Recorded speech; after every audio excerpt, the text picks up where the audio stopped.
안녕하세요. 테드입니다. 오늘은 참선에 대한 일반적인 이해에 대해서 말해 보겠습니다.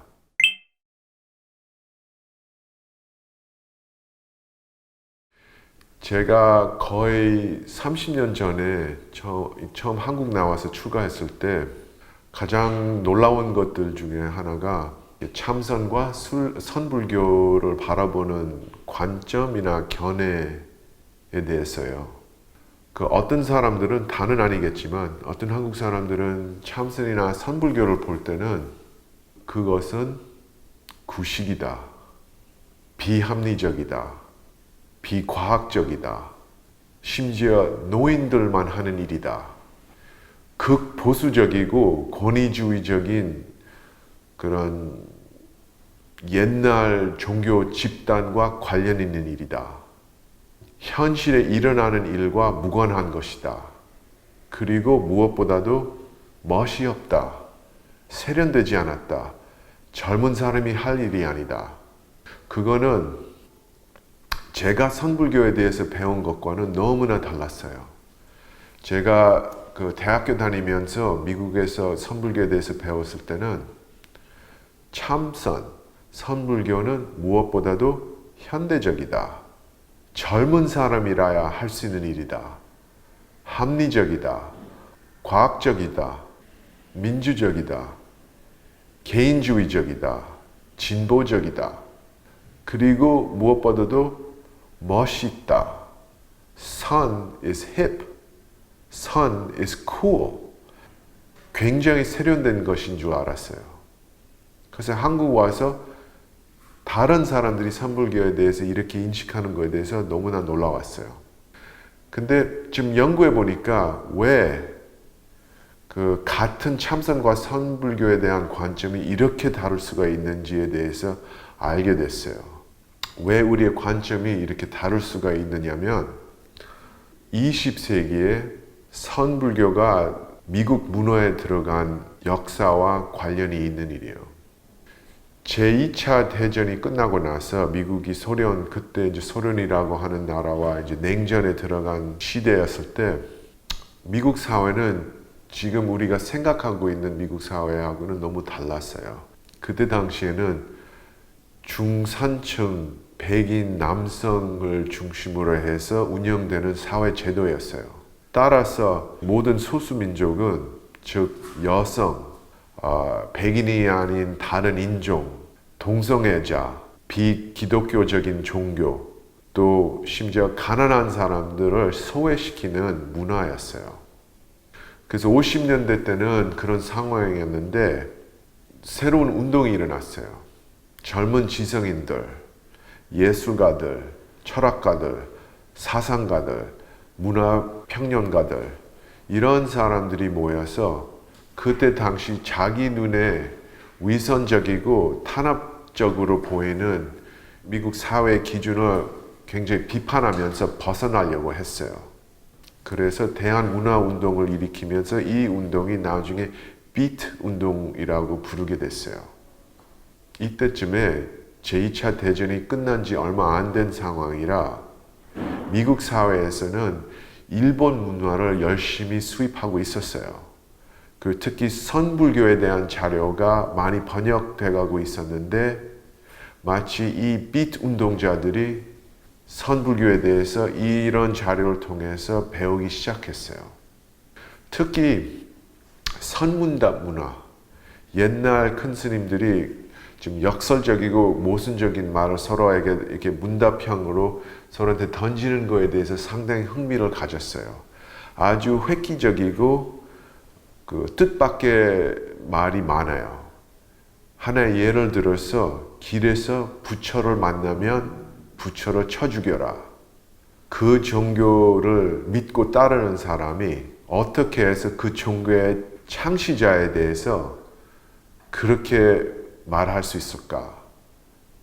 그래서 그 선문답을 보고 상당한 이렇게 흥미를 갖고 자기가 원하는 문화적인 변화와 연결시켜서 하나의 지침서로 삼기로 했어요. 이 초기의 빛 운동자들이.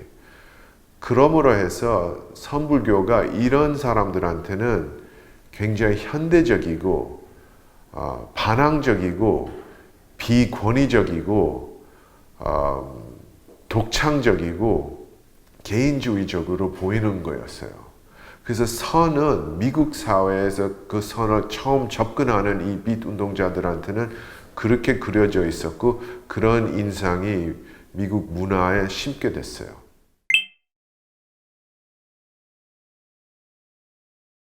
세월이 흐르면서 60년대에 들어가면서 월남 전쟁이 터졌는데 미국 사회에서 굉장히 심각하게 이렇게 생각하는 일이었어요.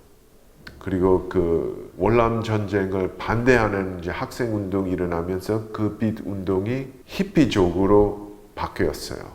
그때 당시에 동시에 일본 스님들이 처음으로 미국 나와서 미국인들에게 참선 수행법을 직접 가르치기를 시작했어요.